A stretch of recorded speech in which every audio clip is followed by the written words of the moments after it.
എല്ലാവർക്കും നമസ്കാരം. രാംസ് വോയ്സിലേക്ക് സ്വാഗതം. നമ്മൾ ഇന്നലെ പറഞ്ഞു നിർത്തി, നമ്മുടെ രാജ്യത്ത് ഇന്നും വന്ദേമാതരം പാടാൻ ഇഷ്ടമില്ലാത്ത സമൂഹമുണ്ടെന്ന്. എന്തുകൊണ്ടാണ് അങ്ങനെ എന്ന് ചോദിച്ചാൽ ഞാൻ പറയും, ഇസ്ലാം ഒരു ജനാധിപത്യ വ്യവസ്ഥയെ അനുകൂലിക്കുന്നില്ല എന്നുള്ളത് തന്നെയാണ്. ഒരു ജനാധിപത്യ വ്യവസ്ഥയിൽ നമ്മുടെ നിയമനിർമ്മാണം നടക്കുന്നത് ജനങ്ങളുടെ ഇംഗിതം എന്താണോ ആ രീതിയിലാണ്. ഉദാഹരണത്തിന്, നമ്മുടെ ഭരണഘടനയിൽ ഒരു മാറ്റം വരുത്തണമെങ്കിൽ നമ്മുടെ രാജ്യത്തെ എം പിമാരെല്ലാം കൂടി തീരുമാനിച്ച് അവർക്ക് മാറ്റം വരുത്താൻ പറ്റും. ഇപ്പോൾ സിവിലായാലും ശരി, ക്രിമിനലായാലും ശരി, ഏത് നിയമത്തെയും മാറ്റാനുള്ള അധികാരം ജനങ്ങൾക്കാണ്. നിയമ സംവിധാനം എങ്ങനെ വേണമെന്നും ആർക്ക് തീരുമാനിക്കാം? ജനങ്ങൾക്ക് തീരുമാനിക്കാം. എന്നാൽ ഇസ്ലാമിൽ നേരെ മറിച്ചാണ്. ഒരൊറ്റ തീരുമാനമേ അവിടെയുള്ളൂ, അത് അള്ളാഹുവിൻ്റെ തീരുമാനമാണ്. അവിടെ ജനാധിപത്യത്തിന് യാതൊരു സ്ഥാനവുമില്ല. അള്ളാഹുവിൻ്റെ നിയമ സംവിധാനം നടപ്പാക്കുന്ന ഒരു സ്വപ്നം, അതാണ് മുസ്ലിങ്ങളെ മുഴുവൻ നയിക്കുന്നത്. അല്ല എന്ന് ആർക്ക് പറയാൻ പറ്റില്ല. അള്ളാഹുവിൻ്റെ നിയമം നടപ്പിലാക്കുന്ന ഒരു ഭരണകൂടം ഉണ്ടാവുക. അള്ളാഹുവിൻ്റെ നിയമവ്യവസ്ഥ എന്താണ്? അത് വിശുദ്ധ ഖുർആനിലും ഹദീസുകളിലും രേഖപ്പെടുത്തി വച്ചിട്ടുണ്ട്. അവിടെ എന്ത് ശിക്ഷ നൽകണം, എന്ത് രക്ഷ നൽകണം എന്നെല്ലാം ഈ ഖുർആനിൻ്റെയോ അല്ലെങ്കിൽ ഹദീസുകളുടെ അടിസ്ഥാനത്തിൽ വേണം നിർണയിക്കപ്പെടാൻ. അവിടെ മനുഷ്യർക്ക് യാതൊരു പങ്കാളിത്തവുമില്ല.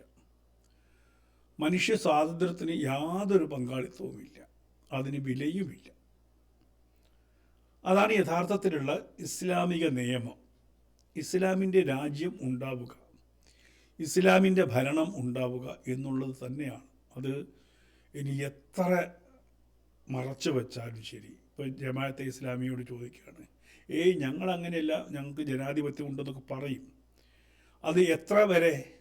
ഈ പറയുന്ന ഭൂമി, അവരുടെ രാജ്യം ഇസ്ലാമികമാവുന്നത് വരെയാണ് തക്കിയ.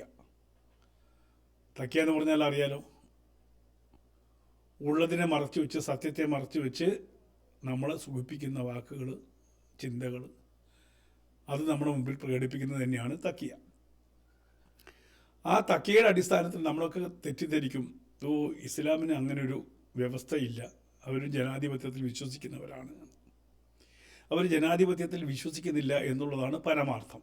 ഞാൻ നേരത്തെ പറഞ്ഞതുപോലെ അള്ളാഹുവിൻ്റെ സംഹിതയിൽ വിശ്വസിക്കുന്ന ഒരു കൂട്ടരാണ് ഇസ്ലാമിസ്റ്റുകൾ. ഇപ്പം നമ്മൾ കണ്ടു, അഫ്ഗാനിൽ താലിബാൻ ഭരണം വന്നപ്പോൾ അവർ നടപ്പാക്കുന്ന നിയമങ്ങൾ അള്ളാഹുവിൻ്റെ നിയമങ്ങളാണ്. അള്ളാഹുവിൻ്റെ നിയമങ്ങളിൽ സ്ത്രീകൾ പഠിക്കാൻ പാടില്ല, അള്ളാഹുവിൻ്റെ നിയമത്തിൽ സ്ത്രീകൾ ജോലി ചെയ്യാൻ പാടില്ല, അള്ളാഹുവിൻ്റെ നിയമത്തിൽ സ്ത്രീകളുടെ മുഖം മറ്റുള്ളവർ കാണാൻ പാടില്ല, അള്ളാഹുവിൻ്റെ നിയമത്തിൽ പാട്ട് പാടാൻ പാടില്ല, അള്ളാഹുവിൻ്റെ നിയമത്തിൽ സംഗീത ഉപകരണങ്ങൾ പ്രവർത്തിക്കാൻ പാടില്ല. അതുകൊണ്ടാണ് താലിബാനിലെ ഗായകരെയൊക്കെ പിടിച്ച് അവരുടെ ഹാർമോണിയം ചവിട്ടിപ്പൊളിച്ച്, ഒന്ന് ആലോചിച്ച് നോക്കൂ.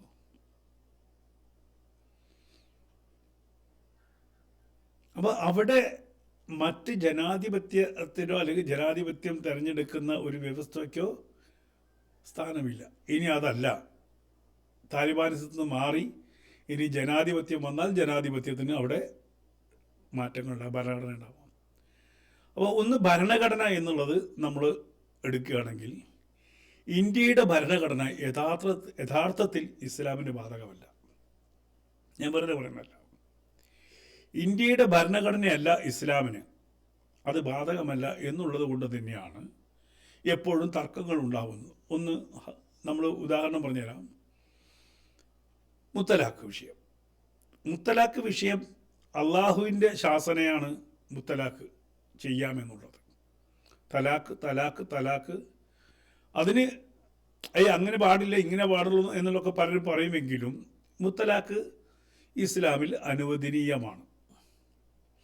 ബഹുഭാര്യത്വം ഇസ്ലാമിൽ അനുവദനീയമാണ്.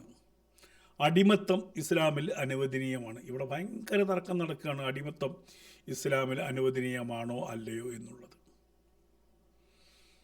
അപ്പോൾ അതിൽ ഭൂരിഭാഗവും വന്ന് ഇസ്ലാമിസ്റ്റുകൾ വന്ന് പറയുന്നത് അടിമത്തം യുദ്ധം ചെയ്ത് കീഴടക്കുന്നവരെ അടിമയാക്കുന്നതിൽ യാതൊരു കുഴപ്പവുമില്ല എന്നുള്ളതാണ്. ഒരു ഉദാഹരണം പറഞ്ഞുതരാം. ഇവിടെ ഇന്ത്യയിൽ ഒരു ഇസ്ലാമിക വിപ്ലവം വന്നു.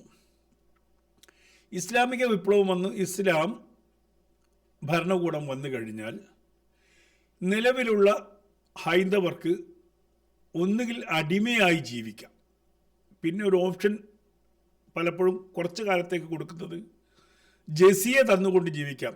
അങ്ങനെ ജസിയ തന്നുകൊണ്ട് ജീവിച്ചു കൊള്ളാമെന്ന് അറബ് മണ്ണിൽ യഹൂദികളും ക്രിസ്ത്യാനികളും ഈ എഗ്രിമെൻ്റ് ചെയ്തിട്ട് ആ എഗ്രിമെൻ്റ് പീരീഡിൻ്റെ ഉള്ളിൽ ഇവർ ഇസ്ലാം സ്വീകരിച്ചില്ലെങ്കിൽ കൊന്നുകൊള്ളാൻ പറഞ്ഞിട്ടുണ്ട്. അങ്ങനെയാണ് കൊലപാതകം തുടങ്ങിയത് തന്നെ, ഇല്ലായ്മ ചെയ്ത് കാരണം. അപ്പോൾ ഈ അടിമ എന്ന് പറയുന്നത് നാളെ ഇവിടെ ഒരു 1921 ആവർത്തിക്കപ്പെട്ടാൽ എൻ്റെ കുടുംബത്തെ ഈ പറയുന്ന ഇസ്ലാമിക സമൂഹം കീഴ്പ്പെടുത്തി കഴിഞ്ഞാൽ എന്നെയും എൻ്റെ ഭാര്യയെയും ഒക്കെ അടിമയാക്കി മാറ്റാൻ പറ്റും എന്നാണ് ഇന്നും വന്ന് ഇവർ വീമ്പിളക്കുന്നത്. ഇന്നലെ പോലും ഞാൻ ഈ എക്സ് മുസ്ലിംസിൻ്റെ ചാനലിൽ കണ്ടു, ഒരു ചെറുപ്പക്കാരൻ വന്നിട്ട് അയാൾ പറയുന്ന അടിമ അത് മറ്റേ യുദ്ധത്തടവുകാരാണ്, സ്വതന്ത്രമല്ല. അപ്പോൾ യുദ്ധം നടക്കുന്നത് എങ്ങനെയാണെന്ന് ചോദിച്ചാൽ, ഇപ്പം ഞാൻ ഹിന്ദുവായിട്ട് ജീവിക്കുന്നു, ഒരു സുപ്രഭാതത്തിൽ മലബാറിൽ ഇസ്ലാമിക രാജ്യം വേണമെന്ന് അവരുടെ എണ്ണം കൂടി 60% മുസ്ലിങ്ങളായി അല്ലെങ്കിൽ 70% മുസ്ലിങ്ങളായി അവർ തീരുമാനിക്കുന്നു ഇനി ഇവിടെ ജനാധിപത്യം വേണ്ട, ഞങ്ങൾ ഇസ്ലാമിക രാജ്യമായി പ്രഖ്യാപിക്കുന്നു എന്ന് പറഞ്ഞ് ബഹുഭൂരിപക്ഷം വരുന്ന മുസ്ലിങ്ങൾ ഒത്തുകൂടി ഇവിടെ ഇസ്ലാമിക രാജ്യം പ്രഖ്യാപിക്കുകയാണെങ്കിൽ അവിടെ അടുത്ത ഓപ്ഷൻ തരും, നിങ്ങൾക്ക് മുസ്ലിം ആവാൻ പറ്റുമോ? ഇല്ലേ, എങ്കിൽ യുദ്ധത്തിന് തയ്യാറാവൂ, ഞങ്ങൾ നിങ്ങളെ യുദ്ധം ചെയ്യുന്നു. കാരണം ഭൂരിപക്ഷം ന്യൂനപക്ഷത്തെ യുദ്ധം ചെയ്ത് തോൽപ്പിക്കുകയും ആ തോൽവിയിൽ അവിടെയുള്ള മനുഷ്യരെ മുഴുവൻ അടിമയാക്കി വയ്ക്കുകയും അവരെ വേണമെങ്കിൽ അടിമച്ചന്തയിൽ കൊണ്ടുപോയി വിൽക്കാൻ കഴിയും എന്നുള്ളതാണ് ഇപ്പോഴും ഖുർആനിൽ രേഖപ്പെടുത്തിയിരിക്കുന്നത്. അതല്ലെങ്കിൽ ഹദീസുകളും ഖുർആനും അതിനെ സാക്ഷ്യപ്പെടുത്തിയിരിക്കുന്നു. അതിനെ ഒരിക്കലും തള്ളിപ്പറഞ്ഞിട്ടില്ല അടിമത്ത വ്യവസ്ഥയെ. ഇന്ന് അടിമത്ത വ്യവസ്ഥയെ അവർ അംഗീകരിക്കാത്തത്, അല്ലെങ്കിൽ അവരെ കൊണ്ട് ആ വ്യവസ്ഥ മുന്നോട്ട് കൊണ്ടുപോകാൻ പറ്റാത്തത് ലോകത്തെ മുഴുവൻ ജനാധിപത്യ സംസ്കാരവും അതിനെ എതിർക്കുന്നത് കൊണ്ട് മാത്രമാണ്. ഇസ്ലാമിക രാജ്യമല്ലാത്ത എല്ലാ രാജ്യങ്ങളും ഈ വ്യവസ്ഥയെ എതിർക്കുകയും ഇത് അനീതിയാണ്, മനുഷ്യനെ അടിമയാക്കി വെക്കാൻ പാടില്ല എന്നുള്ള നിയമം കൊണ്ടുവരികയും ചെയ്തതിൻ്റെ അടിസ്ഥാനത്തിൽ മാത്രമാണ് ഇന്ന് അടിമത്ത വ്യവസ്ഥ ഇസ്ലാമിലില്ലാത്തത്. വളരെ കുറച്ച് കാലമായിട്ടുള്ളൂ അടിമ വ്യവസ്ഥ ഇസ്ലാമിൽ നിന്ന് താൽക്കാലികമായി ഒതുക്കി വെച്ചത്. വളരെ കുറച്ച് കാലമായിട്ടുള്ളൂ. 20-ാം നൂറ്റാണ്ടിൻ്റെ ആദ്യത്തിലൊക്കെയാണ് ഇതിനുള്ള തുടക്കം കുറിച്ചത്. നമുക്ക് എന്നറിയില്ല, അമേരിക്കയിൽ അടിമ വ്യവസ്ഥ നിർത്തലാക്കി അതിനുശേഷവും അറബ് രാജ്യങ്ങളിൽ അടിമ വ്യവസ്ഥ ഉണ്ടായിരുന്നു എന്നുള്ളത് എല്ലാവർക്കും അറിയാവുന്ന കാര്യമാണ്. അപ്പോൾ ഇപ്പോൾ ലോകം ഭരിക്കുന്നതിൽ ഒരു ഇസ്ലാമിക സമൂഹമല്ലാത്തത് കൊണ്ട് മാത്രമാണ് ഇന്ന് അടിമകളില്ലാത്തത്. എന്നാണോ ഈ പറയുന്ന ഭൂരിപക്ഷമായിട്ട് ഇസ്ലാമിക രാജ്യമായി ലോകം മാറുന്നത്, അന്ന് വീണ്ടും അടിമ വ്യവസ്ഥ കൊണ്ടുവരാൻ പറ്റും. കാരണം അന്ന് നമ്മളെപ്പോലുള്ളവർ ഈ വിശ്വാസത്തെ സ്വീകരിക്കാൻ തയ്യാറായിട്ടില്ലെങ്കിൽ നമ്മളെയൊക്കെ തന്നെയും പിടിച്ചു കെട്ടി അടിമകളാക്കി സ്ത്രീകൾക്ക് മുട്ടുമുതൽ പൊക്കിളി വരെയുള്ള വസ്ത്രം കൊടുത്ത് നഗ്നരായി റോട്ടിലൂടെ നടത്താൻ ഈ മതം അനുവദിക്കുന്നുണ്ട്. ഇപ്പോഴും ചോദിക്കുകയാണ്, പരസ്യമായി ചോദിക്കുന്നു, അടിമ വ്യവസ്ഥ ഹലാലാണോ ഹറാമാണോ എന്ന് ചോദിക്കുന്നു. ഒരു മൂല്യാരും അത് ഹറാമാണ് എന്ന് പറഞ്ഞത് നിങ്ങൾ കേട്ടിട്ടുണ്ടോ? ഏതെങ്കിലും ഒരു മുസ്ലിം പറഞ്ഞിട്ടുണ്ടോ? ജമാഅത്തെ ഇസ്ലാമി പറഞ്ഞിട്ടുണ്ടോ അത് ഹറാമാണെന്ന്? മുസ്ലിം ലീഗ് പറഞ്ഞിട്ടുണ്ടോ ഹറാമാണെന്ന്? പറയാൻ പറ്റില്ല. പറഞ്ഞാൽ അത് അള്ളാഹുവിൻ്റെ ഗ്രന്ഥങ്ങൾക്കെതിരാണ്, അള്ളാഹുവിൻ്റെ ഹദീസുകൾക്ക് എതിരാണ്. അള്ളാഹുവിൻ്റെ ഹദീസല്ല, പക്ഷേ മുഹമ്മദ് നബിയുടെ ജീവിത സാഹചര്യത്തെക്കുറിച്ച് പിന്നീട് എഴുതി ചേർക്കപ്പെട്ട കാര്യങ്ങളാണ് ഹദീസ്. ആ ഹദീസിലും അതിനെ അംഗീകരിക്കുന്നു. അതുകൊണ്ട് തന്നെ ഒരു വിശ്വാസിയോട് നിങ്ങൾ ചോദിക്കുക അടിമ വ്യവസ്ഥയ്ക്ക് എതിരാണോ? നിങ്ങൾ ഇല്ല, അവർ അടിമ വ്യവസ്ഥ അംഗീകരിക്കുന്നു, കാരണം അത് ഹലാലാണ്, ഹറാമല്ല. അത് സൗദി അറേബ്യയിൽ മാത്രമല്ല, അവിടെ നിന്ന് ഇങ്ങോട്ട് വന്ന് നമ്മുടെ ഭാരതത്തിൽ അവർ ഭാരതത്തെ കീഴടക്കിയപ്പോഴും ഇതേ ഞാൻ മുൻപ് പറഞ്ഞിട്ടുണ്ട്. ഭാരതത്തിലെ ഹൈന്ദവർ ജസിയ കൊടുത്തിട്ടുണ്ട്. ഭാരതത്തിലെ ഹൈന്ദവ സ്ത്രീകൾ ഈ പ്രമാണിമാരുടെ അധിനിവേശക്കാരുടെ വെപ്പാട്ടികളായി മാറിയിട്ടുണ്ട്. 4 ഭാര്യയുടെ 4 മുറിയും അത് കഴിഞ്ഞിട്ട് വെപ്പാട്ടികൾക്കുള്ള വാസസ്ഥലങ്ങളും ഉണ്ടായിരുന്നു ഇവിടുത്തെ രാജാക്കന്മാർക്ക്. അടിമകളെ ഇഷ്ടം പോലെ ഭോഗിക്കാമായിരുന്നു അവർക്ക്. അപ്പോൾ നമ്മൾ തുടക്കത്തിൽ ചോദിച്ച ചോദ്യം, ഇസ്ലാമിൽ ജനാധിപത്യ വ്യവസ്ഥയുണ്ടോ? ഇല്ല. പരിപൂർണമായിട്ടും പറയാം, ജനാധിപത്യ വ്യവസ്ഥയില്ല. ഇസ്ലാം ഒരു ഇസ്ലാമിക രാജ്യമായി പ്രഖ്യാപിച്ചു കഴിഞ്ഞാൽ അവിടെ ഇസ്ലാമിക് ലോയാണ് അഡാപ്റ്റ് ചെയ്യാൻ പറ്റുള്ളൂ. ഇപ്പോൾ സൗദിയിലൊക്കെ വരുന്ന മാറ്റങ്ങൾ ആ രാജാവ് മാറ്റുന്നുണ്ടെങ്കിൽ പോലും യാഥാസ്ഥിക ഇസ്ലാമിക സമൂഹം സൗദിയുടെ ഈ നിലപാടിനോട് എതിരാണ്.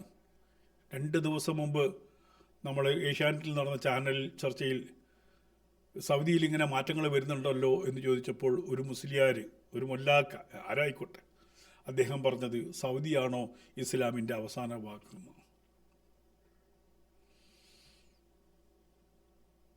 രാജാവല്ല ഇസ്ലാമിൻ്റെ അവസാന വാക്ക്.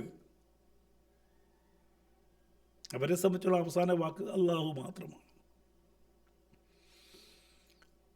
അപ്പോൾ ഭാരതത്തിൽ ഇപ്പം നമുക്കറിയാം, വന്ദേ മാതരം എന്ന് പറഞ്ഞാൽ എന്താ? അതേപോലെ നമ്മൾ അമ്മയെ ഭൂമിയായിട്ട് വന്ദിക്കുന്നു എന്നുള്ളതാണ്. നമ്മൾ പിറന്ന നാടിനെ പെറ്റമ്മയായി കണക്കാക്കുന്നു. അങ്ങനെ പെറ്റമ്മയായി കണക്കാക്കാൻ പാടില്ല ഇസ്ലാമിൽ.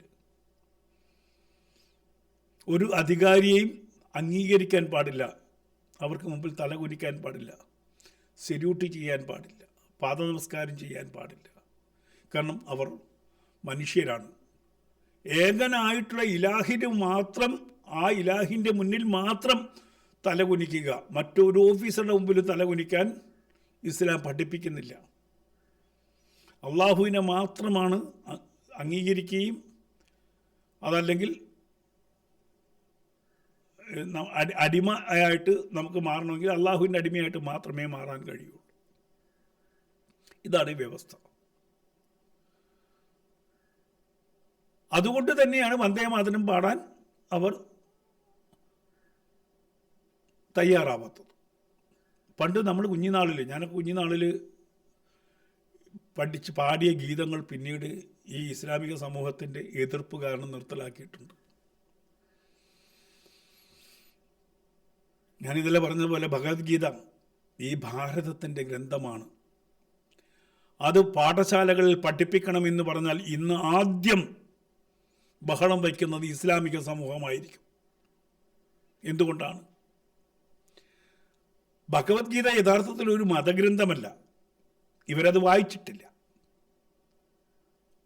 അത് മനുഷ്യനെ മാറ്റാൻ കഴിയുന്ന, മനുഷ്യനെ മാനുഷിക തലത്തിൽ ഉയർത്താൻ കഴിയുന്ന ഒരു സോഫ്റ്റ്വെയറാണ്. ഭഗവത്ഗീതയിൽ ഒരിക്കലും ഒരു മതത്തെക്കുറിച്ച് പറയുന്നില്ല. ഈശ്വരതത്വത്തെക്കുറിച്ച് പറയുന്നുണ്ട്, അവനവൻ്റെ കർമ്മവ്യവസ്ഥയെക്കുറിച്ച് പറയുന്നുണ്ട്. അതല്ലാതെ ഹിന്ദു മതം ഒരു വാക്ക് അതിൽ ഉപയോഗിക്കുന്നില്ല, ഹിന്ദു എന്നൊരു വാക്ക് ഉപയോഗിക്കുന്നില്ല. ഈ ലോകത്ത് ജനിച്ചു വളരുന്ന ഒരു വ്യക്തി, ആ വ്യക്തിയിൽ ഉള്ള ഗുണം എന്ന് പറയുന്ന ത്രിഗുണത്തെ ഹരിച്ചുകൊണ്ട് ഗുണാതീതമായിട്ട് മാനവികമായിട്ടുള്ള ഒരു മനുഷ്യനായി മാറാനുള്ള ഗ്രന്ഥമാണ്, ഉപദേശിക്കുന്ന ഗ്രന്ഥമാണ് ഭഗവത്ഗീത.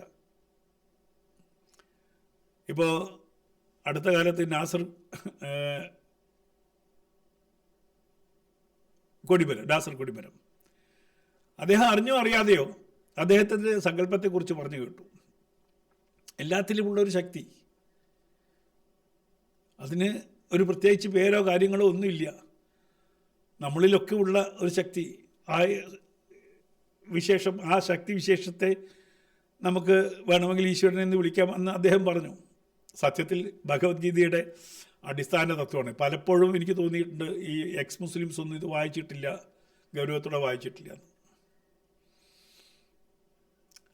ഭഗവത്ഗീത മുഴുവനായിട്ട് വായിച്ചു കഴിഞ്ഞാൽ ഈശ്വരൻ്റെ അടുത്ത് എന്താണെന്ന് ചോദിച്ചാൽ 0 എന്ന് പറയും, 0. ഗുണാതീത ബ്രഹ്മം എന്ന് പറയും ആ അവസ്ഥയെ, ഈശ്വരാവസ്ഥയെ. ഒരു ഗുണവുമില്ലാത്ത, രജോ ഗുണമോ തമോ ഗുണമോ സാത്വിക ഗുണമോ ഇല്ലാത്ത ഒരു ശൂന്യാവസ്ഥ എന്തോ അതാണ് ഈശ്വരൻ എന്നാണ് പറയുന്നത്. ഈശ്വരൻ ഒന്നും സൃഷ്ടിക്കുന്നില്ല, ഒന്നും പരിപാലിക്കുന്നില്ല, ഒന്നും തകർക്കുന്നുമില്ല.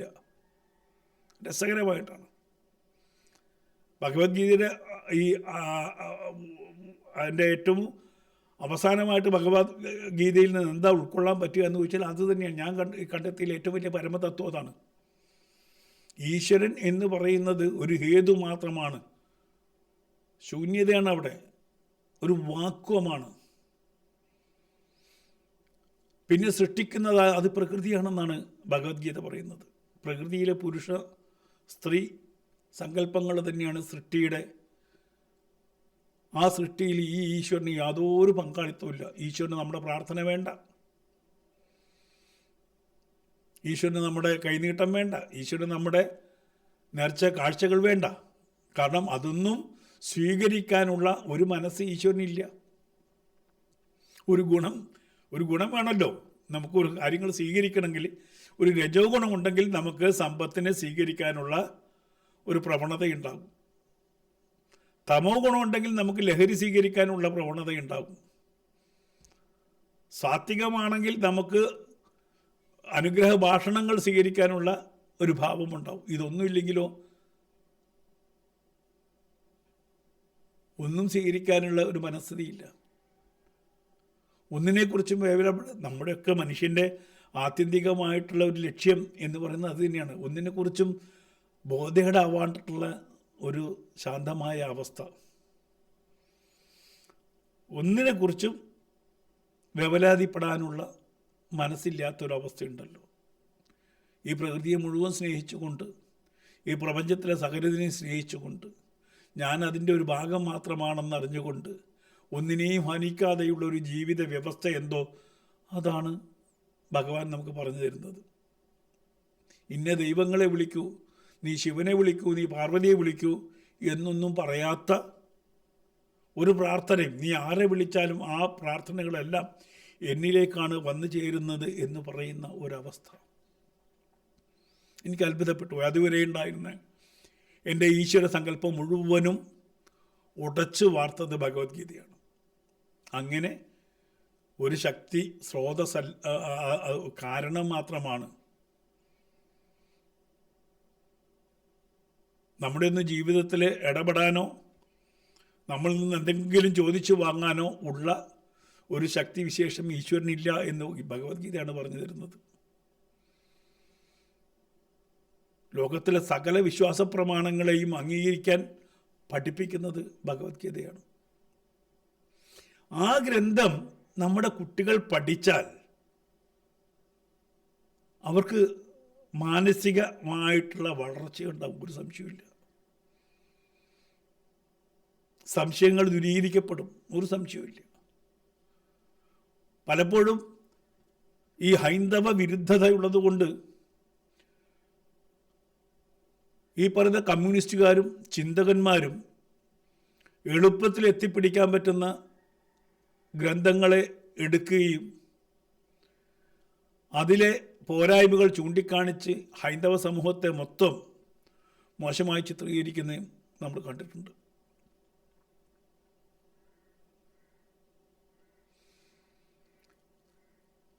വേദം കേൾക്കുന്നതിൻ്റെ ചെവിയിൽ ഈയപുരി ഉരുക്കി ഒഴിക്കാൻ പറഞ്ഞു.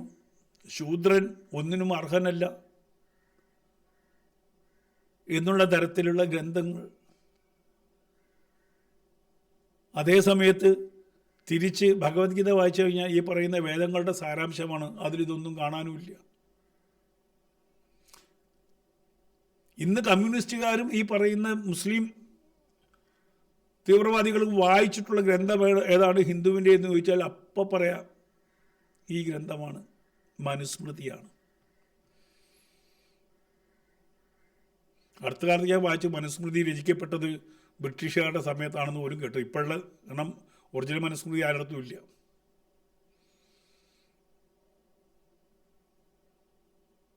എല്ലാവരും കയ്യെത്തി പിടിക്കുന്ന ഒരു ഗ്രന്ഥമായിട്ട് മനുസ്മൃതിയെ വീക്ഷിച്ചിട്ടുണ്ട്. അത് സ്മൃതിയാണെന്ന് ഞാൻ പലപ്പോഴും പറഞ്ഞു. അത് സ്മൃതിയാണ്, ശ്രുതിയല്ല എന്നുള്ളതും ബോധ്യമാണ്. എന്നാലും അതിൻ്റെ മുകളിൽ കയറി പിടിച്ചിട്ട് ഹിന്ദുവിനെ എപ്പോഴും കളിയാക്കിക്കൊണ്ടിരിക്കുന്ന ഒരു വ്യവസ്ഥയാണ്. അതേപോലെ തന്നെ പുരാണങ്ങൾ എടുത്തിട്ട് നമ്മൾ സ്വർഗത്തിലെ ഹൂറികളെ കുറിച്ച് സംസാരിക്കുമ്പോൾ അപ്സരസുകൾ എടുത്തുകൊണ്ടുവരും. അത് പുരാണമാണ്. പുരാണത്തിലുള്ളതൊക്കെ സത്യമാണെന്ന് ഹൈന്ദവ സമൂഹം ധരിക്കുന്നേ ഇല്ല. ഇപ്പം നമ്മൾ ഗണപതിയെ ഈ പറയുന്ന പോലെ ആനയുടെ തലയും തുമ്പിക്കൈയും മനുഷ്യൻ്റെ രൂപവും ഉള്ള ഗണപതിയെ ആ രൂപത്തിൽ നമ്മൾ ആരും സ്വീകരിക്കുന്നില്ല. അത് അബ്സ്ട്രാക്റ്റ് ആണെന്ന് എല്ലാവർക്കും അറിയാം. അത് ആ പ്രതിഷ്ഠയുടെ കഴിവിനനുസരിച്ചിട്ട് ഓരോ പ്രത്യേകതയ്ക്കനുസരിച്ചിട്ട് ഭാവനയിൽ ഉണ്ടാക്കിയെടുത്ത വിഗ്രഹമാണ് എന്നുള്ളതൊക്കെ എല്ലാവർക്കും അറിയാം. എങ്കിലും അത് വെച്ച് കളിയാക്കാൻ ശ്രമിക്കും. 6 കൈയുണ്ട്, 4 കൈ ഉണ്ടാവൂ, മനുഷ്യന് ആനയുടെ തലയുണ്ടാവൂ. ഹൈന്ദവ രീതിയിൽ അത് പ്രതീകാത്മകമായിട്ട് ചിത്രീകരിക്കുന്ന പ്രതിമ തന്നെയാണ്. മനുഷ്യ സൃഷ്ടിയാണ് ഓരോ പ്രതിഷ്ഠയും. സ്വയംഭൂവായിട്ട് കാണുന്നത് നമ്മൾ പറയുന്നത് സാധാരണഗതിയിൽ പറയുന്നത് ശിവലിംഗങ്ങളെ മാത്രമാണ്. ആ ആകൃതിയിൽ വരുന്ന പ്രകൃതിയിൽ നിന്ന് വരുന്ന കല്ലുകളെ പറയാറുണ്ട് സ്വയംഭൂവായിട്ടുള്ളതാണ്. അല്ലാതെ ഒരു വിഗ്രഹ രൂപേണ ആരും ഇങ്ങനെ സ്വയംഭൂവായതാണെന്ന് പറഞ്ഞാൽ ആരും വിശ്വസിക്കില്ല. വിഗ്രഹത്തിൽ നമ്മൾ ചാർത്തി കൊടുക്കുന്ന ശക്തിവിശേഷമാണ് ആ വിഗ്രഹത്തിൻ്റെ. അപ്പോൾ വിഗ്രഹാരാധനയെ എല്ലാ ഹിന്ദുക്കളും അംഗീകരിക്കുന്നുണ്ടോ? ഇല്ല. ഇപ്പോൾ വേദജ്ഞാനികൾ ആരും തന്നെ വിഗ്രഹാരാധനയെ അങ്ങോട്ട് അംഗീകരിക്കുന്നില്ല. പല വിഭാഗം ജനങ്ങളും വിഗ്രഹാരാധനയെ ഹിന്ദുവിസത്തിൽ ഹിന്ദുക്കളായിട്ടുള്ളവർ തന്നെ ആരാധനയെ എതിർക്കുന്നവരുണ്ട്. അതിൻ്റെ ആവശ്യമില്ല. ആവശ്യമില്ലാത്ത ആർക്കാണ്? ഈ വിഗ്രഹത്തിൻ്റെ ആവശ്യമില്ലാത്തവരുണ്ട്, വേദം പഠിച്ചവരുണ്ട്, സന്യാസം സ്വീകരിച്ചവരുണ്ട്. ചിലർക്ക് ആ ഈശ്വര തത്വത്തെ നേരിട്ട് ഗ്രഹിക്കാൻ കഴിഞ്ഞു കഴിഞ്ഞാൽ ഈ നടുക്കുള്ള ഒരു ഇൻ്റർമീഡിയറ്റ് വേണ്ട. അത് നമുക്ക് സമാശ്വാസത്തിനുള്ളൊരു താൽക്കാലിക ഭാവം മാത്രമാണ് വിഗ്രഹങ്ങൾ എന്നുള്ളത് എല്ലാവർക്കും അറിയാം. പക്ഷെ അവിടെ നിൽക്കുന്നില്ല. ഹൈന്ദവൻ്റെ വിശ്വാസ പ്രമാണം വിഗ്രഹത്തിൽ മാത്രം അലിഞ്ഞു ചേർന്നിട്ടുള്ളതല്ല, ആ വിഗ്രഹത്തിന് അപ്പുറത്തേക്കും ചലിക്കുന്ന വിശ്വാസ പ്രമാണമാണ്. ആ വിശ്വാസ പ്രമാണത്തിൻ്റെ വെരി എൻഡ് എന്താണെന്ന് ചോദിച്ചാൽ ഞാൻ പറഞ്ഞത് തന്നെ വരിക, ഈശ്വര തത്വം 0 അതിലേക്ക് ഒന്ന് ആഡ് ചെയ്യുമ്പോൾ എനർജി ഉണ്ടാവും. ഒന്ന് കുറച്ചാലും ഒരു സംഖ്യ കിട്ടും. നമുക്കതിന് പൂർണ്ണമായിട്ട് കണ്ടാൽ 0 എന്നുള്ള അവസ്ഥയാണ്, സംപൂജ്യനാവുക എന്നുള്ള അവസ്ഥയാണ്. നമ്മളെയൊക്കെ വരിഞ്ഞു മുറുക്കുന്നത് നമ്മുടെ ആഗ്രഹങ്ങൾ, നമ്മുടെ അഭിലാഷങ്ങളാണ് നമ്മളെയൊക്കെ കെട്ടിയിടുന്നത്. സമ്പാദിക്കണം, അടുത്ത ജനറേഷനിൽ സമ്പാദിച്ചു വയ്ക്കണം, പിന്നത്തെ ജനറേഷനിൽ സമ്പാദിക്കണം. ഇങ്ങനെയുള്ള ചിന്തകളാണ് നമ്മളെ ഇതിലേക്ക് നയിക്കുന്നത്. അതേസമയത്ത് ഇപ്പം അഘോരികൾ അതേപോലെ സന്യാസി സമൂഹം നൂൽബന്ധമില്ലാതെ ഇങ്ങനെ വരുന്നു, കുറേ ഭസ്മവും പൂശിയിട്ട്. അവർക്ക് എന്താ ആവശ്യം? ആ കുംഭമേളയ്ക്ക് വന്ന സന്യാസിമാർക്ക് ഒരു ആവശ്യമില്ല. അവർക്ക് ബാങ്ക് അക്കൗണ്ട് ഇല്ല, ബാങ്ക് ബാലൻസ് ഇല്ല, കുടുംബമില്ല, ഒന്നുമില്ല. ഇപ്പോൾ ഈ കുംഭമേള കഴിഞ്ഞാൽ എല്ലാം പോകും ഹിമാലയത്തിലേക്കും അവരവരുടെ ആശ്രമങ്ങളിലേക്കും പോയി അവിടെ ഇരുന്ന് ജപം, നമ ശിവായോ എന്താ ജപിച്ചിരിക്കും. ആ മന്ത്രങ്ങൾ ജപിച്ച് അവിടെ ഇരുന്നോളും. പിന്നെ അടുത്ത കുംഭമേളയ്ക്ക് ഇറങ്ങുക. അവരെയാണ് നമ്മൾ കളിയാക്കുന്നത്, അയ്യേ തുണി കൊടുത്തിട്ടില്ലെന്ന്. അവർക്ക് അവരുടെ ശരീരത്തിലെ നേരത്തെ പറഞ്ഞിട്ടുള്ള രജോ ഗുണവും തമോ ഗുണവും സാത്വികം, ഈ 3 ഗുണങ്ങളെ ഹരിച്ചു നിൽക്കുന്നവരാണവർ. പിറന്നു വീണ ഒരു കുഞ്ഞിൻ്റെ മാനസികാവസ്ഥയിൽ അവർക്കൊരു സ്ത്രീകളെ കണ്ടാൽ ഉദ്ധരിക്കില്ല, അവരൊരു സ്ത്രീകളെ കണ്ടാൽ കയറി പിടിക്കില്ല. അവർക്കിടയിൽ നമ്മൾ കണ്ടല്ലോ, സുന്ദരികളായ സ്ത്രീകൾ നൂൽബന്ധമില്ലാതെ നടക്കുന്നില്ലേ? അവരെത്ര പ്രസവിച്ചു എന്ന് ചോദിച്ചിട്ടുണ്ടോ? അവരെ ആരെങ്കിലും കയറി പിടിച്ചിട്ടുണ്ടോ? ആ മാനസിക തലത്തിലേക്ക് എത്തുമ്പോൾ നമുക്ക് വസ്ത്രവും വേണ്ട, സമ്പത്ത് വേണ്ട, ഒന്നും വേണ്ട. സന്യാസി വര്യന്മാർ, നമുക്കറിയാം അതിൽ കാപട്യമുള്ളവരുണ്ടാവാം.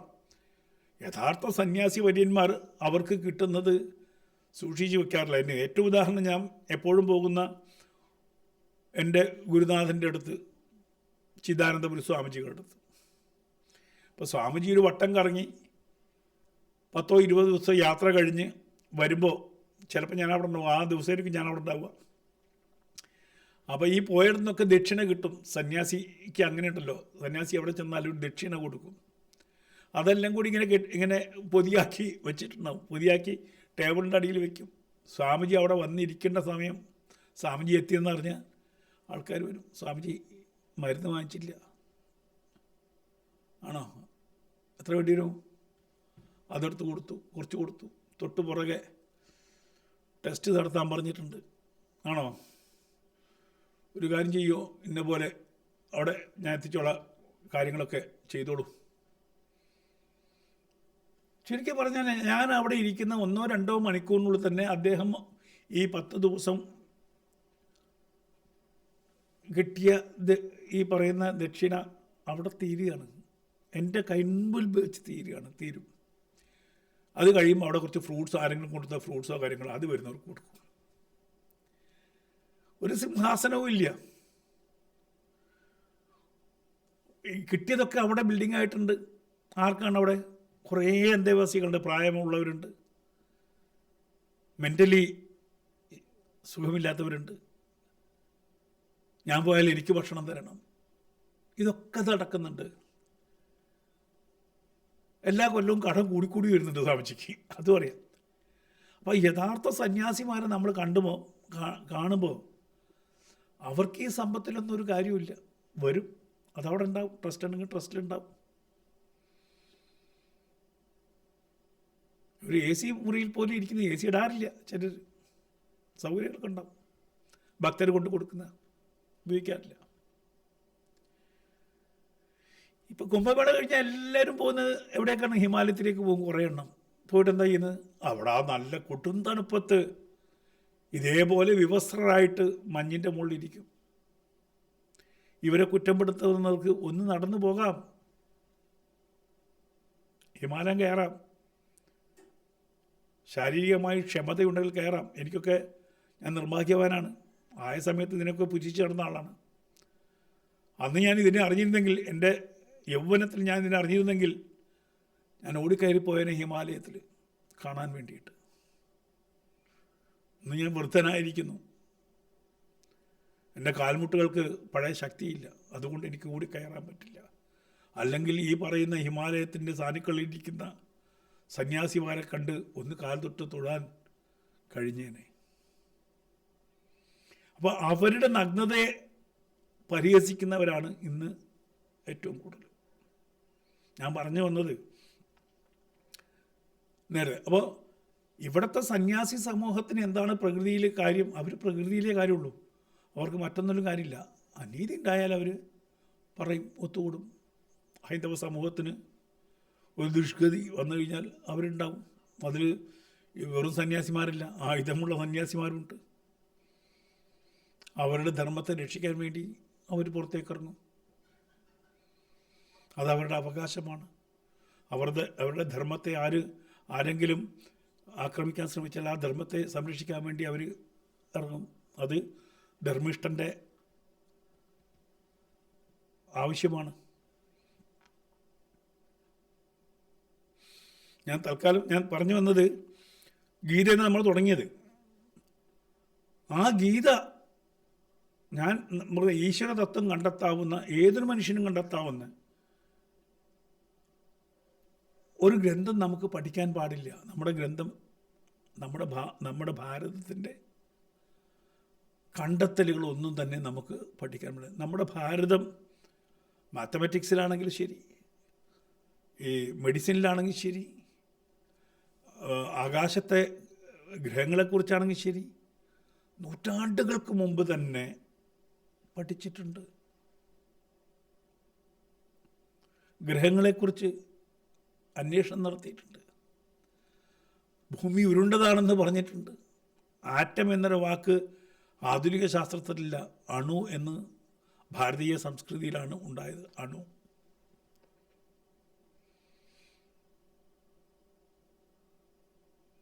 വിമാനത്തെ സങ്കല്പമാണെങ്കിൽ, നിങ്ങൾ സങ്കല്പമാണെന്ന് പറയുകയാണെങ്കിൽ, ആ സങ്കല്പം പോലും, വിമാനം എന്ന സങ്കല്പം പോലും ഭാരതത്തിലാണ് ആദ്യമായിട്ടുണ്ടായത്. രാവണനാണ് വിമാനം പറപ്പിച്ചത്. നിങ്ങൾ കഥയായിട്ടെടുത്തോളൂ. അപ്പം നമ്മുടെ ഭാരതത്തിൻ്റെ മൂല്യം ഇതുവരെ നമുക്കറിയില്ല, എനിക്കറിയില്ല സത്യത്തിൽ. ഇപ്പോൾ പഠിച്ച് വരുമ്പോഴാണ്, അറിഞ്ഞ് വരുമ്പോഴാണ് ഇതിൻ്റെ മഹത്വം നമ്മൾ മനസ്സിലാക്കുന്നത്. ആ ഭാരതത്തിൻ്റെ മഹത്വമാണ് വന്ദേ മാതരം. ലോകാ സമസ്ത സുഖിനോ ഭവന്തു. ലോകാ സമസ്ത സുഖിനോ ഭവന്തു എന്ന് പറഞ്ഞു കഴിഞ്ഞാൽ ഉടനെ ഈ പറയുന്ന ആളുകൾ ചാടി വീഴും. ഞാൻ അങ്ങനെ ഒരു പോസ്റ്റ് ഇട്ട അപ്പം തന്നെ ഈ സുഡാപ്പികൾ ചാടി വീണ് പറയും, അതിൻ്റെ മുന്നിലുള്ള കൂടി വായിക്കുക. അതിൻ്റെ മുമ്പിലെന്താ? രാജാവിന് ശാന്തി ഉണ്ടാവട്ടെ, ബ്രാഹ്മണന് ശാന്തി ഉണ്ടാവട്ടെ, പശുക്കൾക്ക് ശാന്തി ഉണ്ടാവട്ടെ, എല്ലാവർക്കും ശാന്തി ഉണ്ടാവട്ടെ എന്നാ രാജാവിനെ പറയണ്ടേ. എടുത്തു പറഞ്ഞ രാജ്യം ഭരിക്കുന്ന രാജാവിന് ശാന്തി ഉണ്ടാവട്ടെ. ബ്രാഹ്മണൻ എന്ന് പറഞ്ഞാൽ അറിവിൻ്റെ ഭണ്ഡാരം, അറിവുള്ളവർക്ക് ശാന്തി ഉണ്ടാവട്ടെ. പശു എന്ന് പറഞ്ഞാൽ ധനമാണ്, ധനത്തിന് ശാന്തി ഉണ്ടാവട്ടെ, ധനം ഉണ്ടാവട്ടെ. തുടർച്ച പിന്നീട് പറയുന്നത് എല്ലാവർക്കും ശാന്തി ഉണ്ടാവട്ടെ. അത് പഴയ രീതി തന്നെയാണത്. കാരണം നമുക്കൊരു ഭരണം ഉണ്ടെങ്കിൽ, രാജാവുണ്ടെങ്കിൽ, ആ രാജാവിനാണ് ആദ്യം ശാന്തി പറയേണ്ടത്. എന്നിട്ട് സകല കൃമികീടങ്ങൾക്കും ശാന്തി ഉണ്ടാവട്ടെ. അതിൽ പോലും പകുതി കുറിച്ചു, ബ്രാഹ്മണനെ കുറിച്ചു. ഈ ബ്രാഹ്മണ വിരോധം എന്തുകൊണ്ടുണ്ടായെന്നും പറഞ്ഞുതരാം കൃത്യമായിട്ട്. ഈ മുഗളന്മാർ വന്നിട്ട് ഭാരതം മുഴുവൻ കീഴടക്കി ഇവിടുത്തെ ഹൈന്ദവ സമൂഹത്തെ അടിമകളാക്കി, എല്ലാം ചതച്ചരച്ചിട്ടും കൊന്നിട്ടും കൊല വിളിച്ചിട്ടും എന്തു ബാക്കിയായി? മന്ത്രങ്ങൾ ബാക്കിയായി. ഓം നിലച്ചില്ല. അസതോമാ സദ്ഗമയ തമസോമാ ജ്യോതിർഗമയ മൃത്യോമാ അമൃതം ഗമയ. ഇതൊക്കെ അവിടെ നിലനിന്നു. എങ്ങനെ നിലനിന്നു? നമ്മുടെ യൂണിവേഴ്സിറ്റികൾ കത്തിച്ചു, ക്ഷേത്രങ്ങൾ തകർത്തു, വിദ്യാഭ്യാസം തകർത്തു. എല്ലാം തകർത്തിട്ടും ഈ പറയുന്ന വേദമന്ത്രങ്ങൾ, പുരാണങ്ങൾ എങ്ങനെയാണ് ഈ രാജ്യത്ത് നിലനിന്നത്? ഇത് മനഃപ്പാഠമാക്കിയിട്ട് നാവിൽ നിന്ന് ചെവിയിലേക്ക് ബ്രാഹ്മണൻ പകർന്നു നൽകിയതാണ്. ബ്രാഹ്മണനിലേക്ക് മാത്രമല്ല പകർന്നു നൽകിയത്, ബ്രാഹ്മണൻ ശൂദ്രത്തിലേക്കും പകർന്നു നൽകി. അതുകൊണ്ടാണ് ശൂദ്രനും അത് സ്വീകരിക്കാൻ കഴിഞ്ഞത്. എനിക്കും അത് സ്വീകരിക്കാൻ കഴിഞ്ഞത് ഈ രാജ്യത്തെ മുഴുവൻ മുച്ചോടും മുടിച്ചിട്ടും ടിപ്പു സുൽത്താൻ വന്ന് കേരളത്തിൽ ഈ ഞാൻ ജീവിക്കുന്ന മലബാറിൽ എൻ്റെ കുടുംബത്തെ അടക്കം മതം മാറ്റിയിട്ടും തിരിച്ച് എനിക്ക് അവിടേക്ക് എത്താൻ പറ്റിയിട്ടുണ്ടെങ്കിൽ, ഓം എന്ന് പറയാൻ എനിക്ക് അർഹത നേടിയിട്ടുണ്ടെങ്കിൽ അത് ആ മന്ത്രത്തിൻ്റെ ശക്തിയാണ്. ആ മന്ത്രത്തിൻ്റെ ശക്തിയാണത്. ബാക്കി ലോകത്ത് നോക്കൂ നിങ്ങൾ, ഈജിപ്തിലേക്കൊന്നും ഈജിപ്ഷ്യൻ കൾച്ചർ ഒന്നും അവിടെ ഉണ്ടോ? ബാക്കി ഒരുപാട് സംസ്കാരം, മെസോപ്പൊട്ടേമിയൻ സംസ്കാരം നിങ്ങൾക്ക് പറയും. ഏത് സംസ്കാരം, റോമൻ, ഏത് സംസ്കാരമാണ് ലോകത്ത് ഇപ്പോഴും അവസാനിക്കാതിരിക്കുന്നത്, നശിച്ചു പോവാത്തത്? ഒരൊറ്റ സംസ്കാരമേ ഉള്ളൂ. സൗദി അറേബ്യയിൽ നിങ്ങൾക്ക് സൗദി ഇസ്ലാം ഉണ്ടാകുന്നതിന് മുമ്പുള്ള ഒരു സംസ്കാരത്തിൻ്റെ ബാക്കി പത്രം അവിടെ നിങ്ങൾക്ക് കാണിച്ചു തരാൻ പറ്റുമോ?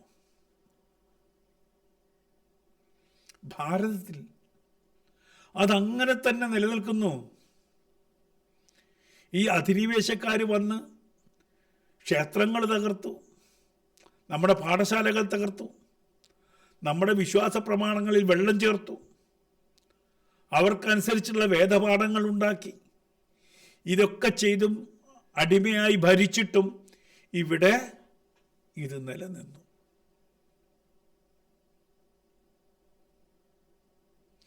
പിന്നെ അവർക്ക് ദേഷ്യമില്ലാണ്ടിരിക്കുമോ? ഖിൽജിയും അതിനുശേഷം സകല ഭരണാധികാരിയും ടിപ്പു സുൽത്താൻ അടക്കം ശ്രമിച്ചിട്ടും ഇതിവിടെ നിലനിന്നില്ലേ? വൈരാഗ്യമില്ലാണ്ടിരിക്കുമോ? ഏറ്റവും സങ്കടകരം, ഈ പറഞ്ഞ ഭൂമിയെ സ്തുതിച്ച്, പ്രകൃതിയെ സ്തുതിച്ചു, അഗ്നിയെ വണങ്ങി ഒക്കെ നടന്ന സമൂഹമാണ്, അതിൻ്റെ ഭാഗത്തുനിന്ന് മാറിപ്പോയ സമൂഹമാണ് ഇന്ന് പച്ചക്കൊടി ഏന്തിയിട്ട് ഭാരതത്തിനെതിരായിട്ട് ശബ്ദമുയർത്തുന്നത്. കൺവെർട്ടഡ് വിശ്വാസികൾ, ഹൈന്ദവരിൽ നിന്ന് കൺവെർട്ട് ചെയ്യപ്പെട്ട ഹൈന്ദവ ബീജങ്ങൾ തന്നെയാണ് ഇന്ന് ഹൈന്ദവനെതിരെ ശബ്ദിക്കുന്നത്, ധർമ്മത്തിനെതിരെ ശബ്ദിക്കുന്നത്, അവരുടെ രാജ്യമുണ്ടാക്കാൻ ശ്രമിക്കുന്നത്, വിഘടനത്തിന് മുന്നിട്ടിറങ്ങുന്നത്. സമയം വീണ്ടും കൂടി. നമ്മുടെ വിഷയങ്ങൾ പറഞ്ഞാൽ അങ്ങനെയാണ്, ഒരു കുറച്ച് സമയത്ത് നിൽക്കില്ല. എന്തായാലും ചിന്തിക്കുക, ചെറുപ്പക്കാരല്ലേ, ഒന്ന് ചിന്തിച്ച് നോക്കുക. ഞാൻ പിറന്ന മണ്ണിനെ വണങ്ങുന്നു എന്ന് പറഞ്ഞാൽ, എൻ്റെ സംസ്കാരത്തെ ഞാൻ അംഗീകരിക്കുന്നു എന്ന് പറഞ്ഞാൽ, ഇഷ്ടപ്പെടാത്ത ദൈവത്തിനെ